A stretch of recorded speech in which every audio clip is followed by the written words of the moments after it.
So, as we all know, the Western Conference is a bloodbath. There's so many good teams in the Western Conference that there are potentially 4 to 5 teams that could possibly make the Western Conference Finals, and 3 of them are probably going to lose in the first round, which is absolutely ridiculous to me. You have the Oklahoma City Thunder, who are clearly at the top of the Western Conference with about 64 wins. You have the Houston Rockets, who missed the play-in last season and now are sitting at the 2 seed after just coming off of probably one of their best wins of the season against the Oklahoma City Thunder. You have the Los Angeles Lakers, who just traded for Luka Doncic, and their offense hasn't even been clicking to the levels that we thought they would, and they've still been able to win games. You have the Denver Nuggets, who have the best player in the NBA, and he's having his best season in the NBA. And then you just get a cluster of really good teams who provide matchup problems to any team in the Western Conference. That's the Golden State Warriors with Draymond Green, Steph Curry, and Jimmy Butler. You also have the Minnesota Timberwolves with Anthony Edwards having his offensive improvement, shooting 40% from 3, Julius Randle finally figuring it out in a half-court setting, and probably one of the best defenders going into the playoffs in Rudy Gobert. You have the Los Angeles Clippers with James Harden, who's one of the best playmakers we've ever seen, and Kawhi Leonard, who's finally starting to hit his stride in the season, averaging 25 points per game. Even the Memphis Grizzlies, I mean, they've spent a lot of time in the 2 seed of the Western Conference. Now, they have had some coaching adjustments and some game plan adjustments, which we're going to talk about in this video, but I still feel like they're a dangerous Western Conference team as well. And with all these teams that we are talking about being so dangerous in a playoff setting, we're going to be putting them in a tier list on this episode of At the Buzzer Sports. So, ladies and gentlemen, if you like this type of content, please be sure to subscribe. Please be sure to comment. Make sure you guys follow me on TikTok at the Buzzer Sports. Make sure you follow me on Instagram at the Buzzer Sports. And make sure you follow me on X at ATB Sports 1. And with that being said, let's get into it. All right, so here you see we have the teams that we will not be talking about in this video, whether they're Eastern Conference teams or just teams I don't believe is going to make the playoffs. Now, there could be a world where Anthony Davis is just Anthony Davis and the Dallas Mavericks beat whoever loses out of the Clippers and Timberwolves as the standings stay today. And there's a world where Kevin Durant comes back and he's just Kevin Durant, and they beat the team that loses the 7-8 matchup in the play-in. But I'm not going to be counting on that. So the first team we're going to be talking about is the Denver Nuggets. And I feel like there's 2 teams, or there's going to be 1 team in the contender, maybe 2 teams in the WCF tier. The rest of the teams are going to be like first round sleeper. And the last tier, there's going to be 2 teams in the I don't know what to do with you tier. And that's the Denver Nuggets. The Denver Nuggets are a team that have the talent offensively. Nikola Jokic is the best player in the league, the best playmaker in the league, the best passer in the league. And with Jokic on the floor, this team can be the best offense in the league. But one thing that I've spoke about on this channel, you can take a look at the videos I have later in this video. Some things that I believe turn out best in the playoffs are just having things that you can throw at teams when teams counter your main scheme. And I think the Nuggets are extremely limited with what they can do defensively. They send 2 to the ball constantly. I don't think Nikola Jokic playing high in pick and roll is the best option, because you lose a lot of rebounding when you play at that level. So it is going to be really tough.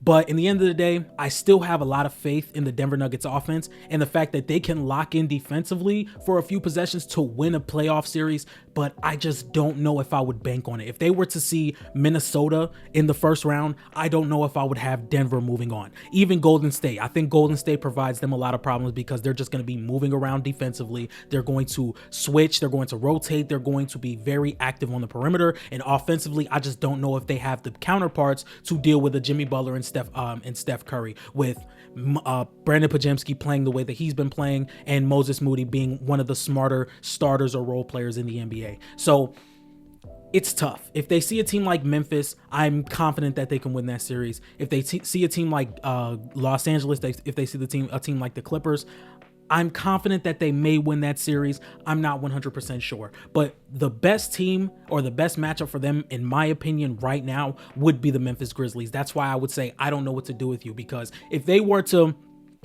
have this floor defensively in the playoffs, I would be like, you know what, I can see this team going to the Western Conference Finals, but there's just too much questions with the roster around Nikola Jokic and the two-way ability of this team for me to say they could be a WCF tier type of team. Next, I'm going to be talking about the Memphis Grizzlies. I'm going to put them in first round sleeper. The two teams I'm going to have in the first round sleeper is the Grizzlies and the Rockets. As we all know, Taylor Jenkins was fired with 9 games remaining in the season, and since then, Ja Morant has had an uptick in pick and roll. I think he's been averaging about 14 pick and rolls per game ever since Taylor Jenkins has been fired, and part of me is like, Memphis will not be able to hit their ceiling as a team if Ja Morant is not Ja Morant. But there is also a lot of deficiencies that Ja Morant has in his game for me to be like, you know what? I don't necessarily know if Ja Morant is going to lead you guys to a Western Conference Finals or to a second round against these teams with the skill set that he does have. He does get downhill a lot. He is a phenomenal playmaker, but in pick and rolls, teams are going to go under the screen almost every time. I don't think teams are going to necessarily go under the screens. I don't think Ja Morant is one of the best floor spacers in the NBA to where he can make teams pay if they do go under the screens. There's a lot of shooting problems that this team has. Zach Edey may be able to get played off the floor in series like these. And with Zach Edey being able to play off the floor, he's also providing a level of rim protection and rebounding that the Memphis Grizzlies just don't have. And if he's played off the floor, there's a level of rebounding that you're not going to get back. And there is some rim protection that he does provide, just being able to park down low. So the Memphis Grizzlies are tough, man. And they had a really good season to start out. Jaren Jackson has had a career year, and it's just the fact that Ja Morant was not able to really be a part of the offense when the Grizzlies have been that top tier level of offense in the half court that you would always want them to be. And that's where the questions of, can Ja Morant really adjust his game to being a spot up player, a player that can get downhill without pick and roll, a player that can facilitate within the offense instead of the offense just being completely centered around him, because I just don't think Ja Morant having the ball in his hands for 95% of the possession is going to lead to a very good offense. And that's my biggest concern with the Memphis Grizzlies. Okay, the next team that we're going to be talking about is the Minnesota Timberwolves, who have been playing their best basketball of the season. Some of these teams are playing their best basketball of the season. If we take a look at some of the teams that are left and some of the teams that I've already talked about, I think Minnesota's playing their best basketball of the season. I think the Clippers are playing their best basketball of the season. I think the Rockets are playing their best basketball of the season. And I also think the Thunder and Warriors are playing their best basketball of the season. So this is a Western Conference to where it's going to be all about matchups. If the Rockets see the Grizzlies in the first round, and then let's say they turn around and see the Minnesota Timberwolves, there's a world where the Rockets could go to the Western Conference Finals. If the Clippers see a team like, let's see, maybe the Nuggets in the first round, and then they go and see the Lakers in the second round, they could get to the Western Conference Finals. There are so many teams in this Western Conference that I could see getting to the Western Conference Finals, and it really wouldn't shock me. And I'm not trying to shit on the Memphis Grizzlies, but the only team that would really surprise me is the Memphis Grizzlies, if you guys understand what I'm saying.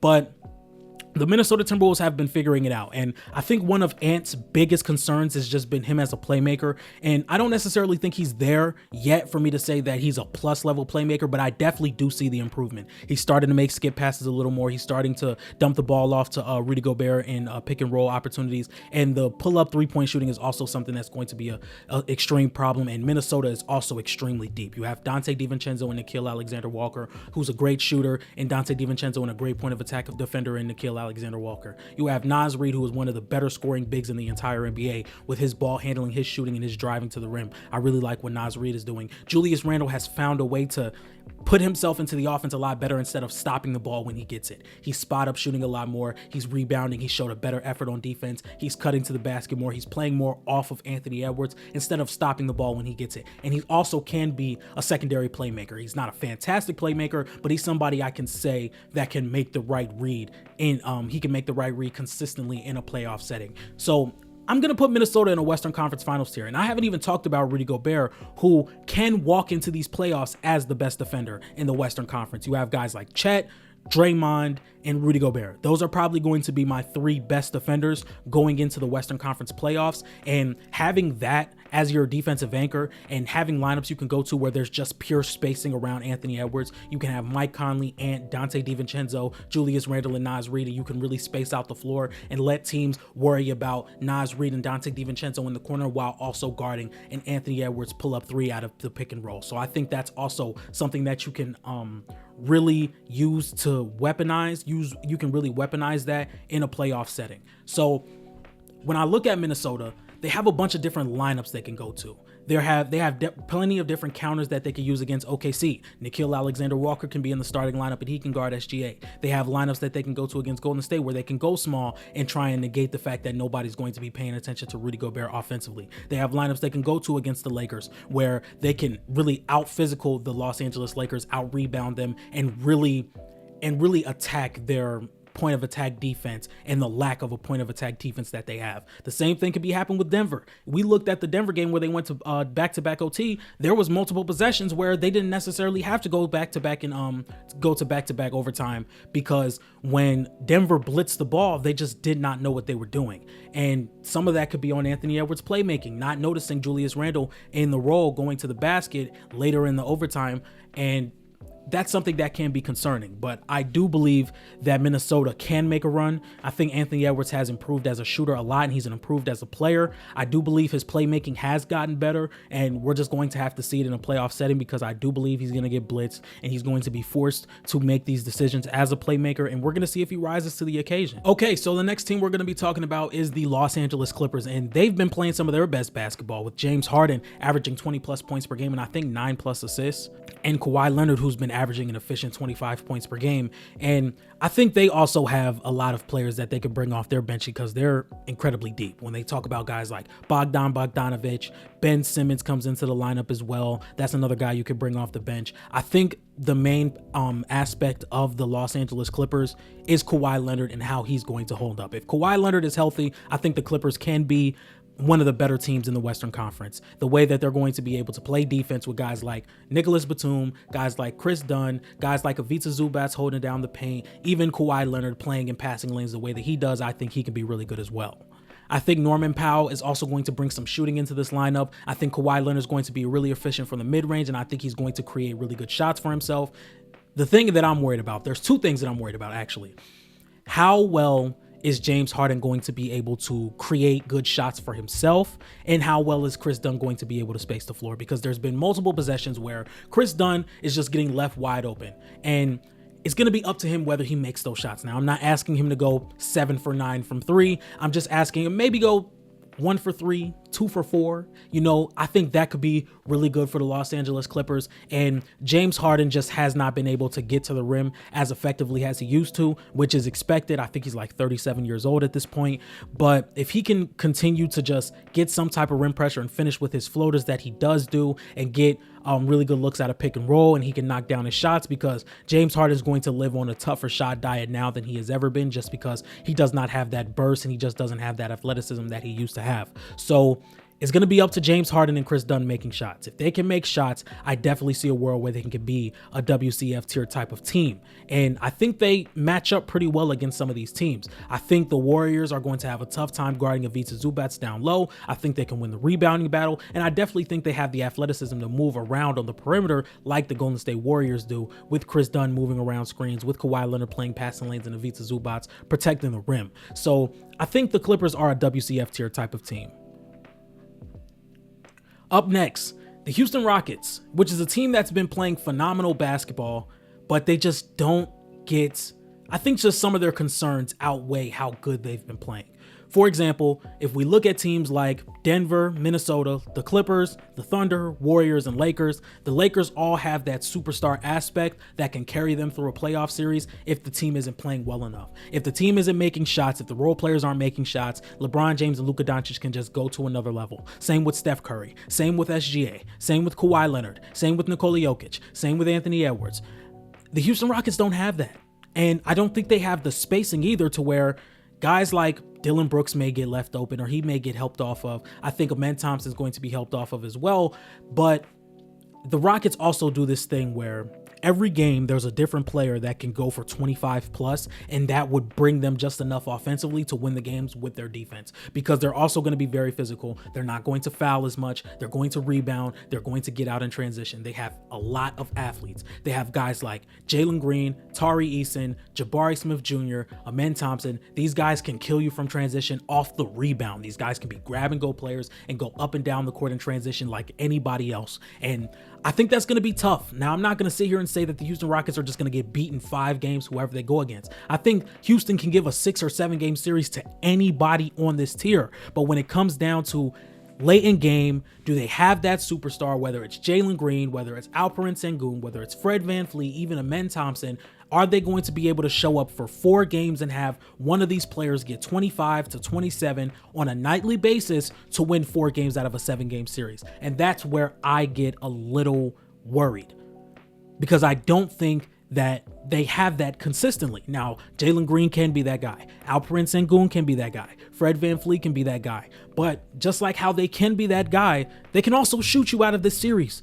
Jalen Green can shoot you out of the series. Alperen Sengun can miss layups and put you out of the series. Fred VanVleet can turn the ball over and shoot you out of this series. So it really depends with me. And I think if they see the Memphis Grizzlies, they'll be able to win that matchup. I think I see a world where they can beat the Timberwolves, but I'm not 100% sure on that. So the tier I'm going to be giving for the Houston Rockets is more than likely the first round sleeper, because I wouldn't be too shocked if they won in the first round, but I definitely wouldn't be picking for them to win. The next team we're going to be talking about is the Oklahoma City Thunder. And I'm not going to spend too much time on the Oklahoma City Thunder because we know they are probably the biggest. They probably have the best matchup proofing in the entire Western Conference, just with SGA being the floor raiser that he is offensively and the ceiling raiser, and having the best defense in the NBA with guys like Caruso, guys like Cason Wallace, guys like Lu Dort, Jalen Williams, Chet Holmgren, Isaiah Hartenstein, and SGA. Even guys like Aaron Wiggins who can lock up on occasion. And just having that speed on the perimeter and also having that A+ rim protection that they provide is going to be extremely valuable. I don't think that they're going to have a lot of answers, at least these teams outside of the Oklahoma City Thunder. I don't necessarily think they're going to have a lot of answers for SGA in an isolation situation, just the way he's able to dribble through a lot of traffic and just being able to create open mid-range shots out of nowhere and to be able to knock down extremely tough shots in the mid-range. I think the Oklahoma City Thunder are probably going to go to a Western Conference Finals, but they are the only team that's going to be in the contender tier. I think the Oklahoma City Thunder are going to make it out of the West. How shocked would I be if there was an upset, though? I think the Clippers can throw a lot of issues at the Thunder. I think the Warriors can. I think the Warriors definitely can, and I think the Timberwolves can. And if I were to bet on any team beating the Thunder, it would probably be Steph Curry. I'm not gonna lie. Like, if there was any team that I would bet on beating the Oklahoma City Thunder, it would definitely be the Golden State Warriors. I just think they match up well. And maybe I'm overthinking this, but I think Jimmy Butler and Draymond Green work best defensively off ball. So does that mean you put Moses Moody on Shea and you put AirPods on J-Dub? And you put Steph on Cason Wallace, and then you let Cason Wallace guard Steph, and maybe J-Dub's gonna guard Jimmy? I don't know. I'm not a coach, so maybe that could happen. Maybe it won't. But up next, we're going to talk about the Golden State Warriors, who have been playing the best basketball of the season so far for themselves. And they've been a top 3 defense ever since they traded for Jimmy Butler. And it's obviously woken something up inside of Steph Curry. And before we do talk about the positives with this team, which there are a lot, I also want to talk about some of the negatives. And even though they still have like this fantastic team around them, Steph Curry as a ball handler and just creating his own shots has been an issue, and it's going to be very interesting to see if there's going to be a team that tries to get the ball out of his hands as much as possible, just basically by blitzing and making Jimmy Butler and Draymond Green beat them, which is going to be very tough. And I think a team like Minnesota can do that. I think a team like OKC can do that. I think a team like Los Angeles can do that. I also think a team like Houston can do that. I don't think it's going to be a first round series, but I do think there's a world where Houston can give Golden State some matchup problems. But as far as the positive, I think their defense has been phenomenal. I think Moses Moody, Draymond Green, and Jimmy Butler are really good defensively, and then you have a really good you have really good bench depth with Jonathan Kuminga, how athletic he's been in finishing around the rim and playing in transition. I think that's been really valuable. Quentin Post being that stretch 5 that you could put on the floor when Draymond and Jimmy are on the floor without Steph, I think that's been very valuable. And I think Jimmy in the playoffs is going to be very good. So I think the Golden State Warriors are in the WCF tier, and the last team I'm going to talk about is the Los Angeles Lakers. And you guys know I'm a Laker fan. And it says right here, I don't know what to do with you, because I don't. I just don't know what to do with the Los Angeles Lakers, because they have the superstar talent. They probably have the best offensive duo in the NBA. Like, if we talk, and then they have an all-star caliber third option in Austin Reeves. What worries me is they have all this offensive talent, and I still don't feel as though they've hit their ceiling offensively. And once again, out of all these teams, I think the Warriors and the Lakers have had the most change up in their roster since the trade deadline, and I don't think Luka with the Lakers was just as seamless of a fit as Jimmy was to the Warriors. So you have a guy in Luka Doncic who commands the ball a lot, and that is going to come with LeBron James playing off ball more, but I just don't think Luka has been playing to the level offensively for LeBron James to really take a step back with the ball in his hand. Luckily, Austin Reeves has been playing phenomenal in his role. I think he's averaging 20 plus and about 7 assists a night since the All-Star break. This is something that is just coming off the top of the head. I don't have the stats in front of me, but what concerns me is, and I've said this multiple times, I've said it on Twitter, I said it in a video that I'm probably not going to post. The Lakers can go on a 0-12 run. They can give up a 12-0 run on the offensive side of the ball or the defensive side of the ball. And I'm going to explain to you why. The Lakers don't have a cleanup guy defensively. They don't have a guy that can clean up the issues of Luka Doncic falling asleep on or off ball, of Austin Reeves just not being strong enough to guard or not having just the point of attack talent to guard, Rui Hachimura falling asleep, LeBron James falling asleep. They don't have that guy that can recover for that. They don't have that guy that can clean that up, because Jackson Hayes is a big body, but I'm not going to sit here and say that he's the level of rim protector that can really clean up what Luka Doncic, Austin Reeves, LeBron James, or Rui Hachimura make a mess of. So if they were to see the Golden State Warriors, I would start the small ball lineup. And I know when we watched the Lakers versus Warriors game, there was a lot of mismatch attacking, there was a lot of offensive rebounds, so that can work as well. But I think if you have Dorian Finney-Smith and Vando on the floor instead of Rui and Jackson Hayes, it brings up your level defensively. And if you have Jared Vanderbilt at that small ball 5 position, it doesn't necessarily kill your spacing. So that's what I would do, because I still think they're going to put Curry on Rui. Rui's going to be able to attack Curry, or Rui's not even going to be in the starting lineup. They can mismatch attack Curry with Luka, with LeBron James, with Austin Reeves, and I still think they can win the rebounding battle, because even if they do go small, there's still 3 guys that are 6'8" and taller on the floor with Dorian Finney-Smith, Jared Vanderbilt, and LeBron James, and then there's also 2 guys that are 6'6" and taller with Austin Reeves and Luka Doncic. So they concern me, because once again, I'm talking about all the negatives, and I think right now one of the biggest negatives is Luka. And just, he has not been to the level of Luka Doncic that we know. And as of right now, I would stick with guarding Luka one-on-one.